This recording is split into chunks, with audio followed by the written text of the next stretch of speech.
দ্বিতীয় শ্রেণীর প্রিয় শিক্ষার্থী এসালদার স্যার ইউটিউব চ্যানেল থেকে তোমাদের সবাইকে স্বাগতম। আজকে তোমাদের জন্য আরও দুটি নতুন ভিডিও নিয়ে এসেছি বাংলা মডেল প্রশ্ন। আজকের আলোচনা হবে সেট নম্বর 3 এবং 4। প্রথমে আমি 3 নম্বর সেট দেখাবো, 3 নম্বর সেটে আমার 4 নম্বর সেট পরপর দেখিয়ে দেব। যাই হোক, প্রথম পর্যায়ক্রমিক মূল্যায়নের জন্য 20 মার্কের 2টি স্কুলের প্রশ্ন বিশ্লেষণ সহ সমাধান। হ্যাঁ, তো সমাধানের পূর্বেই বলবো আসলে তোমাদের উচ্চ আকাঙ্ক্ষা বা উচ্চ টার্গেট থাকতে হবে। টার্গেট আমি কীরকম বলবো, যে যেমন দেখো এখানে বেশ কয়েকজন স্টুডেন্ট যারা মাধ্যমিকে প্রথম দ্বিতীয় তৃতীয় এরকম অর্জন করেছে, তাদের কথা যদি তুমি শুনতে বা দেখেছো তাহলে অবশ্যই জানবে যে আসলে এদের ভালো রেজাল্ট করার পিছনে কি কারণ। আসলে এদের ভালো রেজাল্ট করার পিছনে কারণ প্রথমত ওরা বলছিল টেক্সট বই, অর্থাৎ টেক্সট বইটি ভালো করে যে যত বেশি পড়বে তার কিন্তু রেজাল্ট তত ভালো হবে। তোমরা এখন ক্লাস দ্বিতীয় শ্রেণীতে পড়তেছো। হ্যাঁ, আস্তে আস্তে আস্তে আস্তে তোমাদের তৃতীয় চতুর্থ ভাবে করে মাধ্যমিক পর্যায়ে চলে আসবে। হ্যাঁ, কিন্তু এই মাধ্যমিক পর্যায়ে ভালো রেজাল্ট করা কিন্তু শুধু একদিনের 2 দিনের ব্যাপার না। আগে থেকে সুদৃঢ় পরিকল্পনা থেকে আস্তে আস্তে সেভাবে চললেই কিন্তু ভালো রেজাল্ট করা যায়। হ্যাঁ, তাই তোমাদের প্রথমে বলবো ভালো করে টেক্সট বইটি পড়বে এবং মানসম্মত অনেক স্কুলের প্রশ্ন তোমরা যদি প্র্যাকটিস করো, দেখো যে ম্যাক্সিমাম স্কুলের প্রশ্নই তোমরা পারো, তাইলেই কিন্তু তোমরা দেখা গেছে এই পর্যায়ক্রমে প্রতিটি ক্লাসে যেমন ভালো রেজাল্ট করবে, মাধ্যমিকও ভালো রেজাল্ট করবে। যাই হোক, তোমাদের বলবো এরকম আমি একাধিক প্রশ্ন দেবো। হ্যাঁ, তোমরা যারা এখনও আমার চ্যানেলটিকে সাবস্ক্রাইব করনি তারা এখনই চ্যানেলটিকে সাবস্ক্রাইব করে বেল আইকনটি প্রেস করে দাও এরকম আরও অনেক ভিডিও পাওয়ার জন্য। তো প্রথমেই দেখো সেট নম্বর 3 প্রথম পর্যায়ক্রমিক মূল্যায়ন। হ্যাঁ, এখানে আমি যদি দেখি এখানে কি আছে, প্রথমে আছে যে দেখা গেছে বাদল দিনে মেঘের রং কেমন ছিল, এই প্রশ্নটা আছে। এটা কিন্তু সহজ পাঠ। হাট কোথায় বসে, সহজ পাঠ। কার ক্ষেতে একটিও ঘাস নেই, আদ্যনাথ বাবুর কন্যার বরের নাম কি, চন্দনা অগর থেকে কে আসবেন, এরকম করে। হ্যাঁ, কলসি ভরা এখো গুড়, অন্ধকানায় পথের পরে। হ্যাঁ, এরকম করে বেশ কিছু আছে, কিন্তু আমরা হ্যাঁ কোথায় কিভাবে কত পৃষ্ঠায় আছে সেগুলি ক্লিয়ার করে তোমাদের এখন দেখাবো। যেমন প্রথম প্রশ্ন যদি বলি বাদল দিনে মেঘের রং কেমন ছিল, হ্যাঁ বাদল করেছে মেঘের রং ঘন নীল, তাইলে হ্যাঁ বাদল দিনে মেঘের রং কী ছিল, ঘন নীল। ঠিক আছে, আমাদের উত্তর হয়ে গেল। এরপরের হাট কোথায় বসে, আমরা যদি কবিতাটা দেখি কুমোরপাড়া, গরুর গাড়ি বোঝাই করা কলসিহারি, হ্যাঁ গাড়ি চালায় বংশীবাদন, সঙ্গে যে যায় ভাগ্নে মদন, হাট বসেছে শুক্রবারে বক্সিগঞ্জে পদ্মা পারে, অর্থাৎ বক্সিগঞ্জে পদ্মা পারে হাট বসেছে। তাহলে আমরা প্রথম যে দুটো প্রশ্ন আছে সেই দুটো প্রশ্নের উত্তর যদি আমরা দেখি তাহলে দেখতে পাবো বাদল দিনে মেঘের রং ঘন নীল, এবং হাট কোথায় বসে, হাট বসে বক্সিগঞ্জের পদ্ম পারে। ঠিক আছে, তাহলে আমাদের একের ক এবং খ ক্লিয়ার হয়ে গেল। এরপরে আমরা দেখব গ নম্বরের প্রশ্ন, কার ক্ষেতে একটিও ঘাস নেই, আদ্যনাথ বাবুর কন্যার বরের নাম কি। তা আমরা যদি দেখে আসি একটু ভালো করে লক্ষ্য করি, যেমন আর এখানে পৃষ্ঠা কত, 8 পৃষ্ঠা। আর নেব ডিঙি মেথরকে, এখন পঙ্গপাল এসে বড় ক্ষতি করেছে, খিতিবাবুর খেতে একটি ঘাসও নেই, খিতিবাবুর। তাহলে আমরা উত্তর কিন্তু পেয়ে গেছি, খিতিবাবুর খেতে একটি ঘাসও নেই, 8 নম্বর পৃষ্ঠা সহজ পাঠে। ঠিক আছে, এভাবে তোমাদের পড়বে। তারপরের প্রশ্নটা দেখে আসি, আদ্যনাথ বাবুর কন্যার বরের নাম কি, কন্যার নাম না কিন্তু কন্যার বরের নাম। তাহলে আমরা দেখি আজ আদ্যনাথ বাবুর কন্যার বিয়ে, 3 নম্বর পৃষ্ঠে, তার এই শল্যপুর বাড়িতে কন্যার নাম শ্যামা, তো বরের নাম বৈদ্যনাথ। তাহলে আমার প্রশ্ন কিন্তু আমরা উত্তর পেয়ে গেছি বরের নাম, অর্থাৎ কন্যার আদ্যনাথ বাবুর কন্যার বরের নাম বৈদ্যনাথ। তাহলে আমরা এখন উত্তরটা লিখে দিই, খিতি বাবুর, অর্থাৎ এখানে স হবে না, খিতি বাবুর খেতে একটিও ঘাস নেই, আদ্যনাথ বাবুর কন্যার বরের নাম কি, কন্যার বরের নাম হচ্ছে বৈদ্যনাথ। আমরা পেয়ে গেলাম। এর পরের প্রশ্ন যদি আমরা দেখি, পরের প্রশ্ন কি আছে, পরের প্রশ্ন আছে চন্দননগর থেকে কে আসবেন। হ্যাঁ, চন্দননগর থেকে কে আসবেন, আমরা যদি দেখি চন্দননগর থেকে আনন্দবাবু আসবেন। আমরা প্রথম লাইনে পৃষ্ঠা নম্বর 9, অর্থাৎ চন্দননগর থেকে আনন্দবাবু আসবেন, আমরা পেয়ে গেছি প্রথম লাইনেই। এরপরে এক এক করে যদি দেখি একসাথে প্রশ্নটার উত্তর এরকম হবে। এরপর আমরা চলে যাই 2 নম্বরের প্রশ্ন। 2 নম্বরের প্রশ্ন কি বলছে, কলসি ভরা এখো গুড়, অন্ধকানায় পথের পারে, অর্থাৎ পরের লাইন লিখতে বলেছে।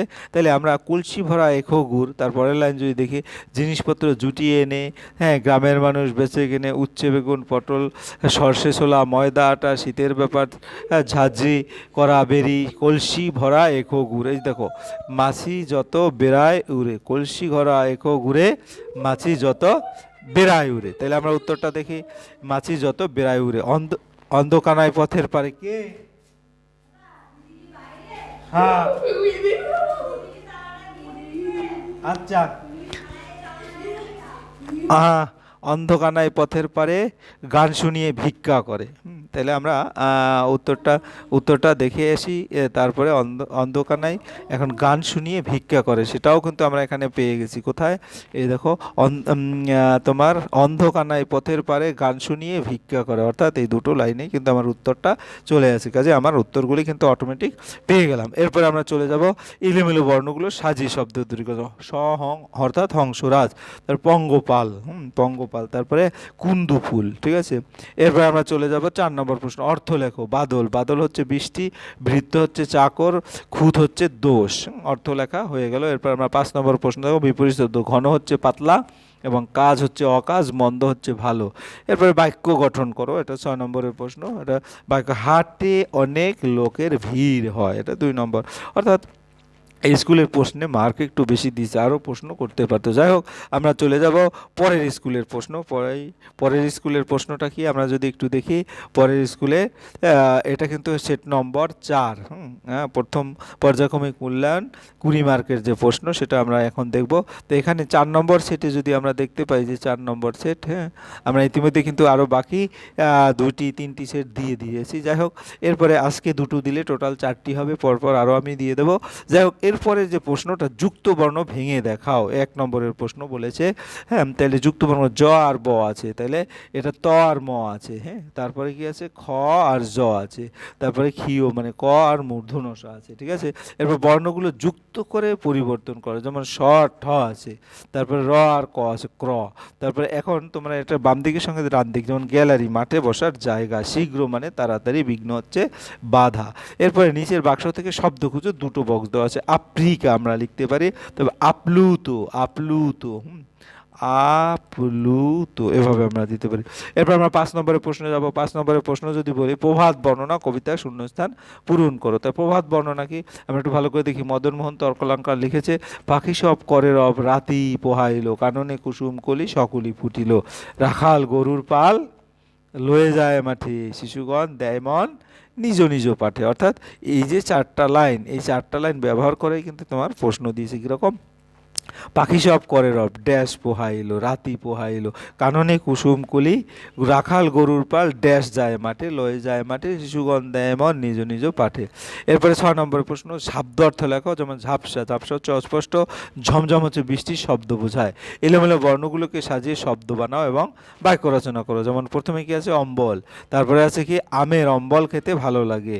তারপরে সব অত, এটা কি হচ্ছে? অসম্ভব। তাহলে পড়াশোনা করলে অসম্ভব বলে কিছু নেই। এরপর 8 নম্বরের প্রশ্ন, একই অর্থের শব্দ লেখো। বাদল, বাদল হচ্ছে বৃষ্টি, জবনিকা পর্দা। বিপরীত শব্দ লেখো বলছে, হাসি, কান্না, গরম, ঠান্ডা। এরপর আমরা চলে যাবো পরের প্রশ্ন, শূন্যস্থান। ড্যাশ গান নদী জানে তো, ড্যাশ আঙিনায় জল উঠেছে। তা আমরা যদি দেখি, সকালবেলায় মেলায় আবার চোখ বুজে ফেললো মিনা, আর পায়রা সারা রাত ধরে বৃষ্টি হলো, এখন টিপ টিপ পাশে বসে বেনু গুনগুন করে গাইছিল, সকালবেলায় বাদল আধারে মিনা ঠোঁট ফুলিয়ে বলল এমন বিশ্রী দিনে। এরপরের প্রশ্ন যদি বলি, উট পাখির গা যেন কলকাদের শাল, এইটা আছে। তাহলে আমরা উত্তরটা দেখে নেই। শূন্যস্থানে যেটা, ড্যাশ গান নন্দী জানে তো, বন্দে মাতারম। তারপরে দুর্গা নাথের আঙিনায় জল উঠেছে, এটা আমরা পরে দেখব। বিনা সকালে কোন গান গাইছিল? বিনা সকালে বাদল আধারে গান গাইছিল একটু আগে। যেটা উট পাখির গা কেমন? কলকাদের শালের মতো। উট পাখির গা হচ্ছে কলকাদের শালের মতো। এরপরে কেমন করে জিলেপি ভাজা হয় আমরা যদি দেখি, বিনা মিনার ছোট ভাইয়ের নাম কি? কেমন করে জিলাপি ভাজা হয় আমরা দেখি। জিলাপি কীরকম করে ভাজা হয়? যেমন এই দেখো, ছ্যাক ছ্যাক করে ভাজা হয় জিলাপি, ঠিক আছে। এটা বই থেকে 15 পৃষ্ঠায় আছে। এরপরে যেটা হচ্ছে সেটা যে, ছোট ভাই নন্দ হাততালি দিয়ে, দেখো ছোট ভাই নন্দ হাততালি দিয়ে বললো বেশ মজা। তাহলে ছোট বিনা মিনার ছোট ভাইয়ের নাম নন্দ। আমরা উত্তরটা যদি দেখি, তারপরে কি আছে? তারপরে আরও একটা প্রশ্ন ছিল, সেটা কি আমরা দেখে আসি। হ্যাঁ, বিনামিনার মা কিসে রান্না করেছিল? তাহলে মা যেখানে রান্না করেছে, রাস্তায় জল জমে গেছে, মা তাড়াতাড়ি স্টোভে স্টোভে রান্না চাপালেন। এখন উত্তরগুলো এক এক করে দেখি।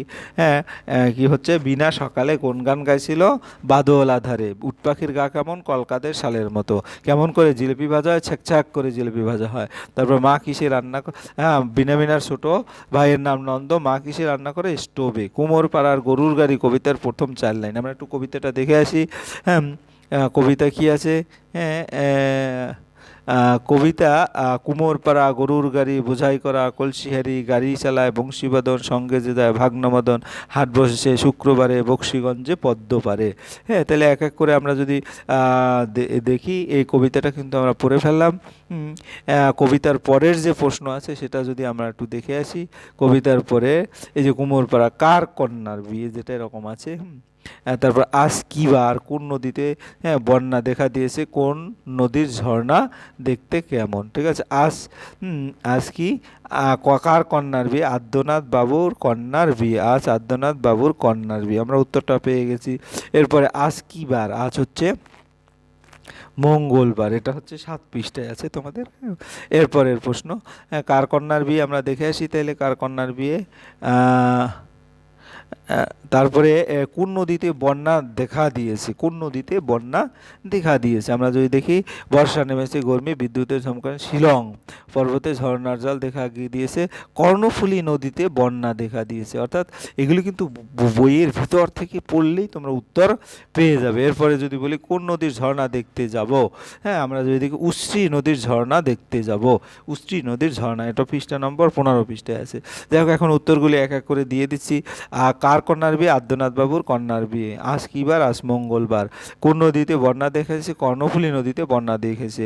কোন নদীর ঝর্ণা দেখতে যাব? উশ্রী নদীর ঝর্ণা দেখতে যাব। ঠিক আছে, এই ছিল তোমাদের সামগ্রিক 3 নম্বর এবং 4 নম্বর প্রশ্নের বিশ্লেষণ। আশা করি ভিডিওটি তোমাদের অনেক উপকারে আসবে।